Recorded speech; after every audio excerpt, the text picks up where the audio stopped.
یہ واقعہ ایک متوسط طبقے سے تعلق رکھنے والے خاندان کا ہے۔ ایک باپ جو کہ قربانی نہیں کر پا رہا، اس کی روئے داد سنیے۔ بابا بابا ہمیں بھی گوشت ملے گا نا؟ میں نے کہا ہاں ہاں کیوں نہیں، بالکل ملے گا، لیکن بابا پچھلی عید پر تو کسی نے بھی ہمیں گوشت نہیں دیا تھا، اب تو پورا سال ہو گیا ہے گوشت دیکھے ہوئے بھی۔ میں نے بڑے پیار سے سمجھایا، بیٹا اللہ نے ہمیں بھوکا تو نہیں رکھا، میری پیاری بیٹی، ہر حال میں اللہ کا شکر ادا کرنا چاہیے۔ میری بیٹی پھر بولنے لگی، ساتھ والے انکل قربانی کے لیے بڑا جانور لے کر آئے ہیں اور سامنے والے چچا اقبال بھی بکرا لے کر آئے۔ میں دل میں سوچ رہا تھا کہ ہم غریبوں کے لیے ہی تو قربانی کا گوشت ہوتا ہے، امیر لوگ تو سارا سال گوشت ہی کھاتے ہیں۔ یہی سوچتے ہوئے میں عید کی نماز کے لیے مسجد کی طرف چل پڑا۔ وہاں بھی مولوی صاحب بیان فرما رہے ہیں کہ قربانی میں غریب مسکین لوگوں کو نہیں بھولنا چاہیے، ان کے بہت حقوق ہوتے ہیں۔ خیر میں بھی نماز ادا کر کے گھر پہنچ گیا۔ کوئی گھنٹہ بھر انتظار کرنے کے بعد میری بیٹی بولی، بابا ابھی تو گوشت نہیں آیا۔ بڑی بہن رافعہ بولی، چپ ہو جاؤ شازی، بابا کو تنگ نہ کرو۔ میں چپ چاپ دونوں کی باتیں سنتا رہا اور نظر انداز کرتا رہا۔ کافی دیر کے بعد بھی جب کہیں سے گوشت نہیں آیا تو شازیہ کی ماں بولی، سنیے میں نے تو پیاز ٹماٹر بھی کاٹ دیے ہیں لیکن کہیں سے بھی گوشت نہیں آیا، کہیں بھول تو نہیں گئے ہماری طرف گوشت بھجوانا، آپ خود جا کر مانگا۔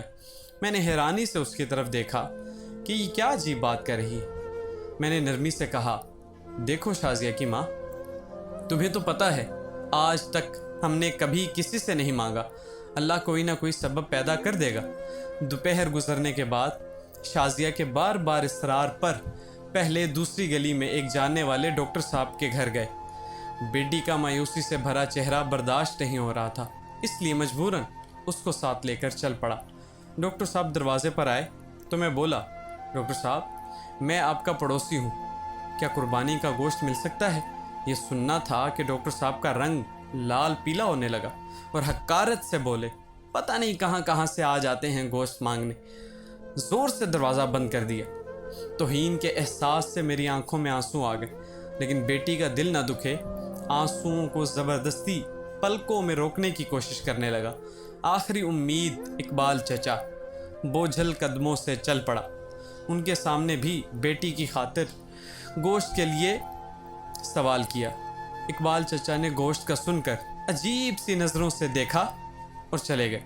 تھوڑی دیر بعد باہر آئے تو شاپر دے کر جلدی سے اندر چلے گئے، جیسے میں نے گوشت مانگ کر گناہ کر دیا ہو۔ گھر پہنچ کر دیکھا تو صرف ہڈیاں اور چربی۔ خاموشی سے اٹھ کر کمرے میں چل آیا اور بے آواز آنسو بہتے جا رہے تھے۔ بیوی آئی اور بولی، کوئی بات نہیں، آپ غمگین نہ ہو، میں چٹنی بنا لیتی ہوں۔ تھوڑی دیر بعد شازیہ کمرے میں آئی اور بولی، بابا ہمیں گوشت نہیں کھانا، میرے پیٹ میں درد ہو رہا ہے۔ لیکن میں سمجھ گیا کہ بیٹی باپ کو دلاسا دے رہی ہے، بس یہ سننا تھا کہ میری آنکھوں سے آنسو گرنے لگے اور پھر پھوٹ پھوٹ کر رونے لگا۔ لیکن رونے والا میں اکیلا نہیں تھا، دونوں بچیاں اور بیوی بھی آنسو بہا رہی تھی۔ اتنے میں پڑوس والے اکرم کی آواز آئی جو سبزی کی ریڑھی لگاتا تھا، آزاد بھائی دروازہ کھولو دروازہ کھولو۔ تو اکرم نے 3-4 کلو گوشت کا شاپر پکڑا دیا اور بولا، گاؤں سے چھوٹا بھائی لایا ہے، اتنا ہم اکیلا نہیں کھا سکتے، یہ تم بھی کھا لینا۔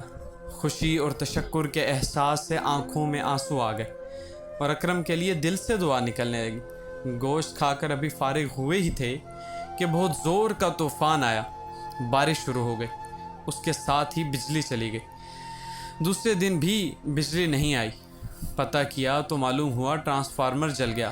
تیسرے دن میری بیٹی شازیہ اور میں باہر آئے تو دیکھا کہ اقبال چچا اور ڈاکٹر صاحب بہت سا گوشت باہر پھینک رہے تھے جو بجلی نہ ہونے کی وجہ سے خراب ہو چکا تھا اور اس پر کتے جھپٹ رہے تھے۔